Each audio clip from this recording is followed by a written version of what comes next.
কয়েকদিন পেরিয়ে গেলেও নগরবাসী মেনে নিতে পারছেন না ছোট্ট রামিসার সাথে ঘটে যাওয়া নৃশংসতা। সময়ের সাথে সাথে শোক আর চাপা ক্ষোভ বাড়ছে জনমনে।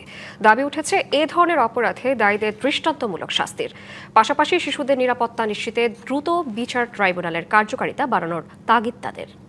আইনমন্ত্রী জানিয়েছেন ৭২ ঘন্টার মধ্যে ডিএনএ রিপোর্ট পেলেই ঈদের ছুটির পর শুরু হবে বিচার কাজ।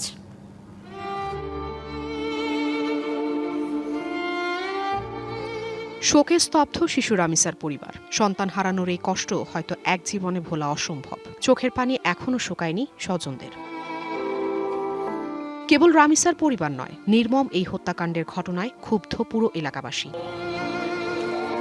তাদের অভিযোগ, দেশে বিচারহীনতার সংস্কৃতি আর উপযুক্ত শাস্তির নিশ্চয়তার অভাবেই দেশ জুড়ে বাড়ছে ধর্ষণ ও শিশু নির্যাতনের মতো ঘটনা। পুরো বাংলাদেশে নাড়ায় দিচ্ছে এই বাচ্চাটার মৃত্যুর ঘটনার কারণ। সৌদি আরব দেখছি, আমরা কয়েকটা দেশে ঘুরছি, আমরা দেখছি যে এই সমস্ত লোকের যারা ধর্ষক তাদের ১ ঘন্টার মধ্যে তাদের মৃত্যুদণ্ড হয়ে যায়। আশঙ্কা, ঈদের ছুটির আনন্দ শুরু হলে ধীরে ধীরে কমে যাবে এই আলোচনা, রামিসাকেও ভুলে যাবে সবাই। তাই এই আলোচনার মধ্যেই যেন বিচার কার্যকর হয় সেই দাবি তাদের।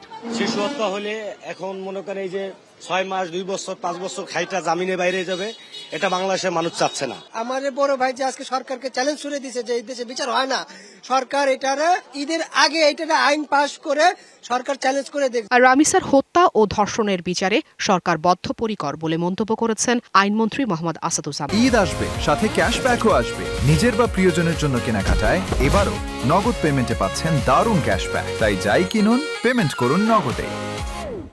জানান ৭২ ঘন্টার মধ্যে ডিএনএ রিপোর্ট পেলে ঈদের পরেই বিচার কাজ শুরু। রামিসার ডিএনএ আসতে ৭২ ঘন্টার বেশি সময় লাগবে না আশা করি, ইনশাল্লাহ।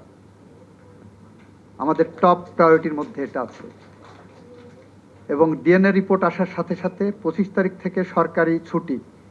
যদি আমরা ডিএনএ রিপোর্টটা তার আগে পেয়ে যাই, আমরা আশা করি তদন্ত যে গতিতে আগাচ্ছে, আমরা ঈদের আগে যদি চার্জশিটটা দিতে পারি, ঈদের পরপর আমরা বিচারিক প্রক্রিয়া শুরু করতে যা যা কর্মসূচি আছে সব কর্মসূচি গ্রহণ করে এই বিচারটাকে সাধারণ জনগণ, দেশে বিদেশে মানুষ এই বিচার শেষ করতে